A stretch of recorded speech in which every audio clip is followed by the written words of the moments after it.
দর্শকবৃন্দ, অনেক শুভেচ্ছা দিয়ে আজকে শুরু করছি তাজা চায়ের আড্ডা। আমি আপনাদের হোস্ট টুটলি রহমান। আমার সাথে আছে একজন social and cultural activist, very multi talented girl. Her name is Nazia Zabin. Nazia, কেমন আছো বলো?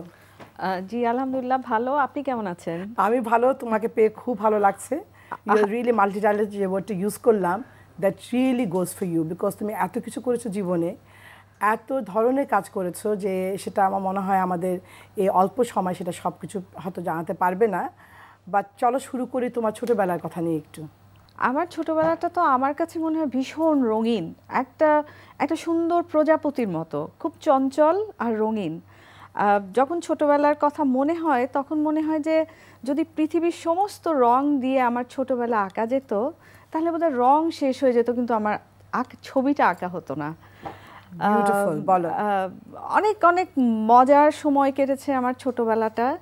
এবং আমি যখন খুব ছোট, 2 বছর বয়স, তখন আমার আম্মা ডক্টর নুরুন নাহার ফয়জুন্নেসা, সেই 60-এর দশকে যখন মহিলারা ঘর ছেড়ে বার হতো না, আম্মা তখন আমেরিকায় চলে গেলেন ডক্টরেট করতে। তো আমার ছোট মামি প্রফেসর নেয়াজ জামানের কাছে আমাকে রেখে আম্মা চলে গেলেন। একদিন বড় খালা বাড়িতে বেড়াতে এসে দেখলেন যে নেয়াজ জামান আমার মামিরও ছোট ছেলে, আমিও ছোট ছেলে, আমিও ছোট, তো আমাদের দুজনকে নিয়ে বোধহয় মামি কি করবেন, হাবুডুবু খাচ্ছেন। তো আমার বড় খালা মিসেস হোসনে আরা ইসলাম আমাকে নিয়ে গেলেন তার বাড়িতে, এবং সেই থেকে বলবো যে দুটা পরিবার আমার কাছে এক হয়ে গেল। এবং কখন যে দুই পরিবারের ছোট মেয়ে হয়ে বড় হতে লাগলাম, বেড়ে উঠতে লাগলাম, এবং ভীষণ আনন্দের মাঝে, এবং আমার ভাই বোনরা, বাবা মারা এত আদর, এত আনন্দ দিয়ে, এবং যখন আমার মনে হয় না যে আমি জীবনে কারো কাছে কিছু চেয়েছি, আমার চাইতে হয়নি, চাওয়ার আগে আমি সবকিছু পেয়ে যেতাম। তো তুমি ছোটবেলা কি করতে বলো, কি করতে ভালো লাগতো? আসলে আমার যে কি করতে ভালো লাগতো না সেটাই আমি ভাবি, সেটাই বলো। কি আমি ছায়ানটে গান শিখতাম। হ্যাঁ, গান শিখতে শিখতে একদিন মনে হলো যে মণিপুরের ডান্সার শান্তিবালা সিনহা, তুমি গান করতে আমি জানি, কিন্তু তুমি এটা বলোনি। তুমি কিন্তু ছায়ানটে, যদিও তোমাকে আজকে আমি অপ্রস্তুত করবো না যে গান করো বলে, তুমি ছায়ানটে কিন্তু প্রথম হয়েছিলে, প্রথম মানে তোমার গানে। আমি প্রথম পরীক্ষাতেই ছায়ানটে প্রথম হয়েই উত্তীর্ণ হই, ফার্স্ট ইয়ারে, প্রারম্ভিক ক থেকে ফার্স্ট ইয়ারে, এবং আমি ফার্স্ট ইয়ারেও প্রথম হই। তারপরে ছায়ানটে চলতে থাকে আমার গান। তারপরে তো হঠাৎ করে শান্তিবালা সিনহার সাথে দেখা, উনি মণিপুরি ডান্সার। আমি যখন ওখান থেকে যেতাম, ওনাকে দেখতাম, আমার শুধু মনে হতো যে আমি নাচ শিখবো। তো একদিন আম্মাকে বললাম যে আম্মা আমি নাচ শিখতে চাই। আম্মা বললো মোস্ট ওয়েলকাম, নাচ শিখো। সেই থেকে নাচে ঢুকলাম, শান্তিবালা সিনহার কাছে মণিপুরি নাচ শিখতাম। খুব ভালো নাচ। তুমি একটু বলো, তোমার স্পিডটা বলো, কিভাবে তুমি ঘুরতে নাচের সময় সেটা বলো একটু। নাচের সময় আসলে বাকলাই বলে একটা জিনিস ছিল। হ্যাঁ বলো। তো আমি দেখেছি মণিপুরি শিখিয়েছিলেন, এবং আমি এত স্পিডে ঘুরতাম সেই বাকলাই করবার সময় যে পরে শান্তিবালা সিনহা উনি নিজে এসে আমাকে থামাতেন, কারণ আমার হাঁটু ছিলে অনেক সময় রক্ত ফ্লোরে এসে যেত, কারণ হাঁটুর উপরেই তো ঘুরতে হতো। কিন্তু আমি ওই স্পিডে থামতে পারতাম না। তো সেসব কথা তো ভীষণই মনে পড়ে। সাংঘাতিক ইন্টারেস্টিং কথা, because you know this are memories that you don't ever forget. আর আমরা তো জানি না, আমরা শুনতে চাই। তুমি মনে হয় খুব খেলাধুলা করতে? খেলাধুলা করতাম আমি। সেটা অবশ্য কলেজে উঠে একটু বেশি হলো যে আমি তখন হ্যান্ডবল, বাংলাদেশের প্রথম হ্যান্ডবল টিমে যুক্ত হই, এবং একজন বিদেশি কোচ ছিলেন, জর্ডানিয়ান খুব সম্ভবত, উনি আমাদেরকে হ্যান্ডবল শিখাতেন, এবং আমি পরবর্তীতে আবাহনীর হয়ে হ্যান্ডবল খেলতাম, এবং আমরা চ্যাম্পিয়ন হয়েছি কয়েকবার। এছাড়া শিশু নাট্যমে নাটক করতাম। সুকুমার রায়ের হযবরল, সেখানে একটা ক্যারেক্টার ছিল, সেই ক্যারেক্টার আমাদের এই নাটকটা বোধহয় 100 পর্বের বেশি। সেই সময় এতবার আমরা সেই নাটকটা মঞ্চস্থ করেছিলাম। তুমি রেডিওতে মনে হয় সাথে জড়িত ছিলে? রেডিও তো আসলে আমার আম্মা খেলাঘর পরিচালনা করতেন। আম্মার হাত ধরে আমি শুনেছি সাবিনা ইয়াসমিন থেকে শুরু করে অনেক বড় বড় শিল্পীরাই খেলাঘরে করতেন। আমার বড় বোনরাও খেলাঘরে গান করত। তো আমি আম্মার সাথে খেলাঘর করতাম, শিক্ষার্থীর আসর করতাম, এবং পরবর্তী পর্যায়ে একটা আপনার স্বাস্থ্য বলে একটা অনুষ্ঠানে উপস্থাপনা করতাম। সিনেমার গানের অনুষ্ঠান গীতি নির্ঝর অনেকদিন আমি উপস্থাপনা করেছি রেডিওতে। তুমি মিডিয়ার সাথে খুবই জড়িত। হ্যাঁ, জড়িত ছিলাম। ছিলে? আমি টেলিভিশনে আইন আদালত অনুষ্ঠানটা সহকারী উপস্থাপিকা ছিলাম এবং সে সময় এই আইন আদালত অনুষ্ঠানটা বেশ সাড়া জাগিয়েছিল কিন্তু টুটলি আপা। হ্যাঁ, আই নো দ্যাট। ওটা আমার মনে আছে, কারণ আমাদের সময় সেই সময় তুমি করেছিলে এটা, যেহেতু তুমি আমার থেকে অনেক ছোট। তুমি ছোটবেলা থেকে মনে খুব লিখতে পছন্দ করতে? আমার আব্বা সৈয়দ মকসুদ আলী, উনি ঢাকা ইউনিভার্সিটির প্রফেসর ছিলেন। আব্বা খুব ভালো লিখতে পারতেন। আব্বার অনেক নাটক, গল্প, বই আছে। তা আমার মনে হয় এটা এই লেখাটা মনে হয় আমি আমার বাবার থেকে পেয়েছি। ওকে, তারপর তোমার বিয়ে কবে হলো বলো? আমার বিয়ে হলো 85-এ। 85-এ? তখন তুমি ওই যে মানে খেলাধুলা, তারপরে এই যে উপস্থাপনা করা তখনও করতে, নাকি তখন ছেড়ে দিয়েছো? নাচ গান আমি তখনও করতাম। ইনফ্যাক্ট আমার টেলিভিশন প্রোগ্রাম দেখে আমার শাশুড়ি আমাকে খুব উৎসাহ দিয়েছিলেন যে এই প্রোগ্রাম তুমি চালিয়ে যেতে পারবে, এবং আমাকে ওখান থেকে ওনারা খুব পছন্দ করেছিলেন। পরবর্তী পর্যায়ে সময় দেখলাম যে বিয়ের পর তো আসলে অনেক কিছুই ছাড়তে হয়। হ্যাঁ, ছড়া কবে থেকে লিখছো? আমি একদম ছোটবেলা থেকে। ছড়া তুমি ছোটবেলা থেকে লিখছো? একদম ছোটবেলা থেকে। ছড়া তোমার ছড়া বই তুমি অনেকগুলো লিখেছো। আমরা তো কি তোমার কিছু ছড়া বই দেখাতে পারি দর্শকদেরকে? হ্যাঁ নিশ্চয়ই টুটলি আপা, আমি তো খুব খুশি হব। দর্শক নাজিয়ার কিছু ছড়া বই দেখে ফেলি।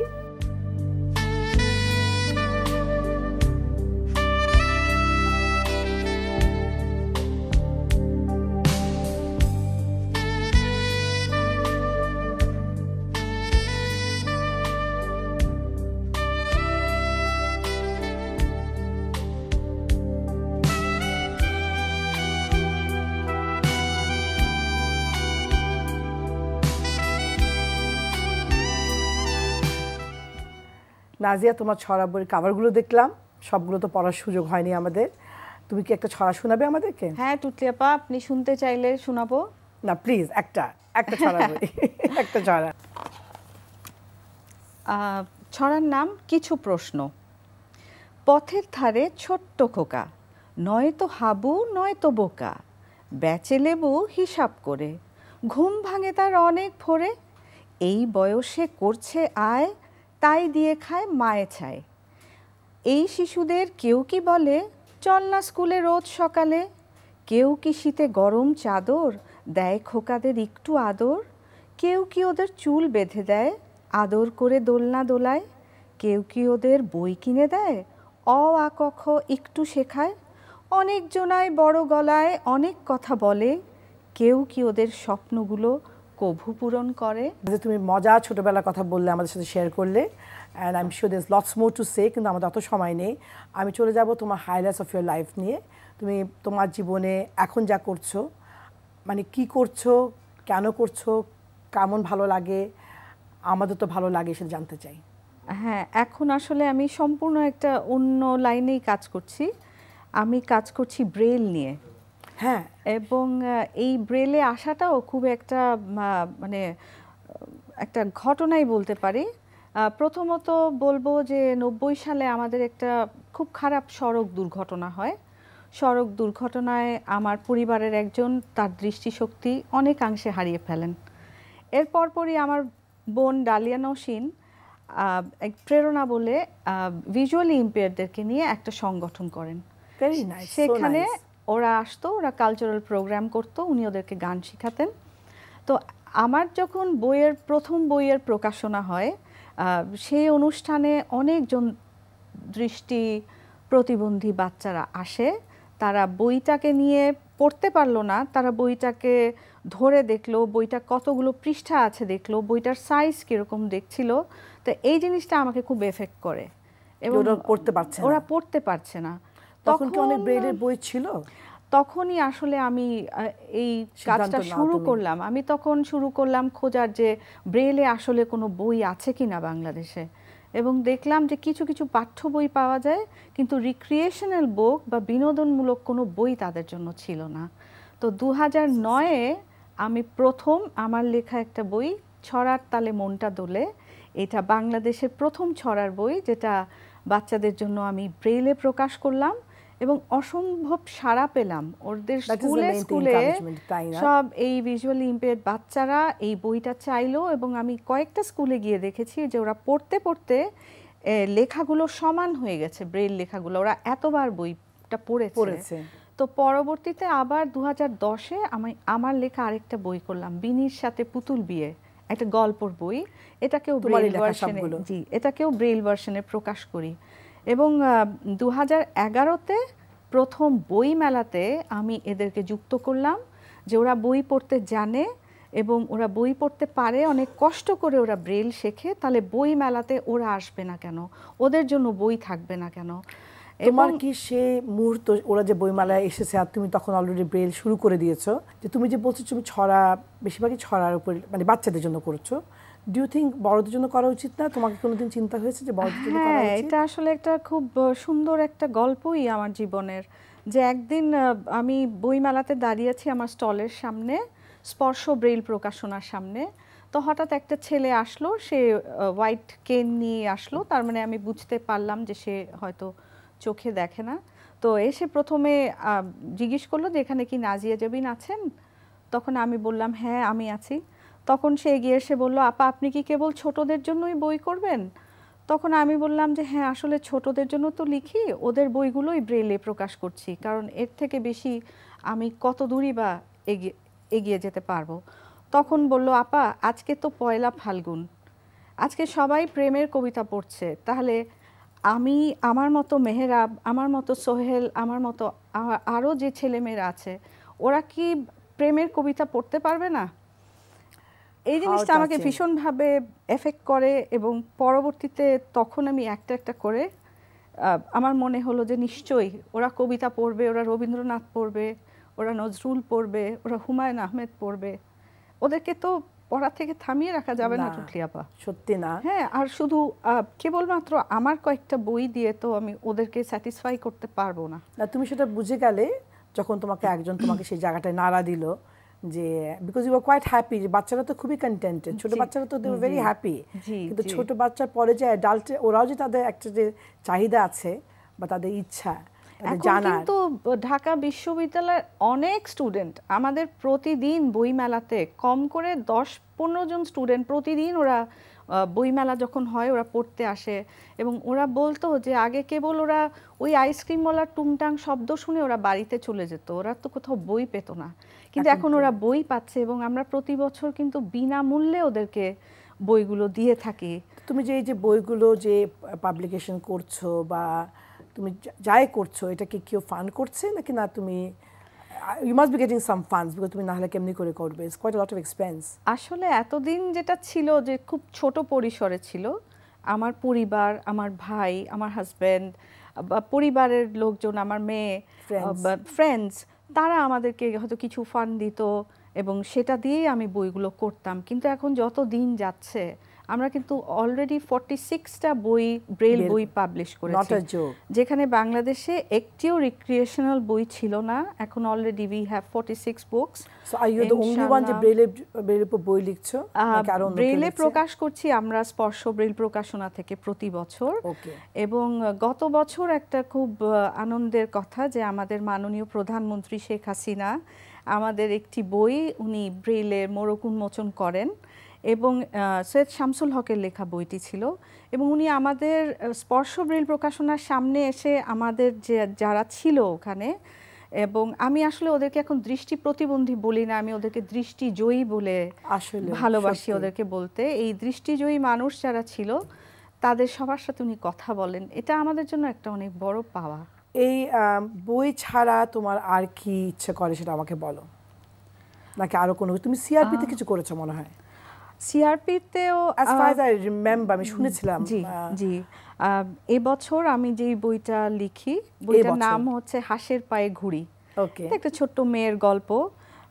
গল্পটা আসলে একটা ডিসেবল মেয়েকে নিয়ে লেখা। তো আমি যখন ভ্যালেরি টেইলরকে বইটা পাঠাই, সিআরপির উনি কর্ণধার, তো আমি যখন ওনার কাছে পাঠাই উনি বইটা পড়ে খুব খুশি হন, এবং আমি ওনাকে অনুরোধ জানাই যে যারা বইমেলাতে আসতে পারছে না, বইমেলাটাকে আমি তাদের কাছে নিয়ে যাব, এবং ওখানে সিআরপিতে আমরা সাভারে। সাভারে, হ্যাঁ, এবং 350 বাচ্চাকে আমরা বিনামূল্যে বইটা দিয়েছি এবং ওরা একটা নতুন একটা মানে দ্বার খুলে গেল যে ওদের জন্য বই মেলা হতে পারে ওখানে, এবং এরা প্রত্যেকে বইটা হাতে নিয়ে এত মানে ওদের মুখের ওই হাসিটা মনে হয় পৃথিবীর সমস্ত কিছু দিয়েও পাওয়া যাবে না টুটলি আপা। না, আমার তো মনে হয় যদি ফান্ড পাওয়া যায়, আমি একটা সুন্দর একটা training centre, not only for the visually challenged বাচ্চা, এখানে সব রকম চ্যালেঞ্জ এবং স্পেশাল নিডের বাচ্চারা আসবে এবং স্বাভাবিক বাচ্চারাও আসবে, সবাই মিলেমিশে এখানে একসাথে আমরা অনেক কাজ করতে পারি। জি, তারা যেন আমরা যেন তাদেরকে সেভাবে গ্রহণ করতে পারি যে দে আর ওয়ান অফ আস, ওদের ভিতরে কোনো কিছু নেই মানে যেটা আমাদের ভিতরে নেই।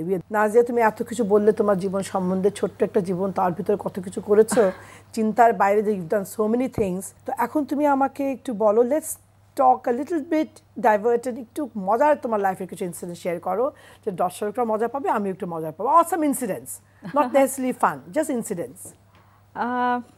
ইনসিডেন্টস তো আসলে অনেকই, আমরা ভাই বোনরা অনেকজন একসাথে এক বাড়িতে হলে অনেক আনন্দ করি।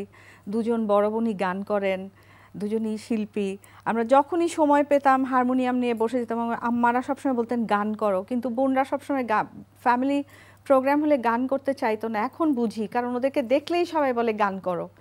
তো সেরকম অনেক ঘটনা হতো, একসাথে বসতাম। তবে একটা কথা মনে হচ্ছে, যেটা আমার কাজের পর্যায়ে পড়ে, যখন সিডার হয়েছিল টুটলি আপা, তখন আমরা পাথরঘাটার একটা ক্যাম্পে সেভ দ্য চিলড্রেনের সাথে আমি কাজ করছিলাম। সেখানে একটা ক্যাম্পে না, প্রায় 40 ক্যাম্পসে আমরা কাজ করেছি। সেফ প্লেস বলতো এগুলোকে, যারা ট্রমাটাইজড চিলড্রেন ছিল তারা ওখানে আসতো, বাচ্চারা। এবং আমরা তখন হাঁটার রাস্তা ছিল না, এত কবর চারপাশে। আমরা মোটর সাইকেলে ওইটার মাঝখান দিয়ে চলে যেতাম, যেখানে খাবার পাওয়া যেত না, পানি ছিল না।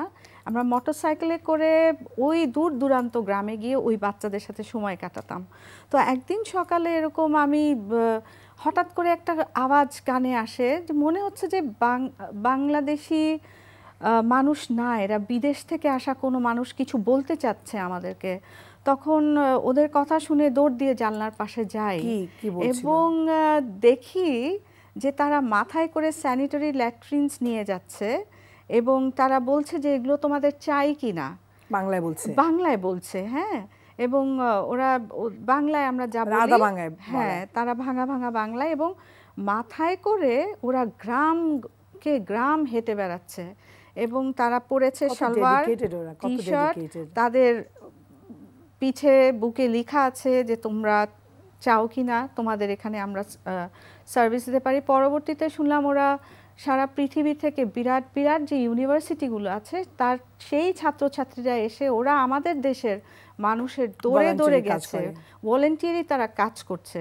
কিন্তু এটাই বলতে চাই আমাদের ইয়াং জেনারেশন ছাত্রছাত্রীদেরকেও, যে তোমরা শুধু তোমাদের নিজেদের পড়ালেখা তো করতেই হবে, কিন্তু পাশাপাশি যাদের কিছু নাই তাদের পাশে এসে দাঁড়াবার সেই সৎ সাহস তোমাদেরকে থাকতে হবে, তাহলে তো আমরা আমাদের দেশটাকে সুন্দর করতে পারবো। রান্না করার সময় পাও এত কাজের ভিতরে? হ্যাঁ, রান্না করার সময় হয়, মাঝে মাঝে রান্না করি। কোনটা তোমার ফেভারিট তোমার ডিশ, যেটা তুমি তৈরি করে এটা মানুষে পছন্দ করে, সেটা বলো, আর যদি পারো শেয়ারও করতে পারো। আমার এমনিতে আমার বানানো আচার বা চাটনি খেতে সবাই খুব পছন্দ করে। এছাড়া মানে একটা ইলিশ মাছ 24 ঘন্টা, একটা নামটা এরকম, ইলিশ মাছ 24 ঘন্টা, কিন্তু আসলে কিন্তু রান্না করতে লাগে 12 ঘন্টা। ট্রাভেল করো? ট্রাভেলিং, আই লাভ ট্রাভেলিং, আমার ভীষণ পছন্দ। মানে আমাদের বাংলাদেশে কোনো জায়গা বাদ নেই তুমি ট্রাভেল করনি?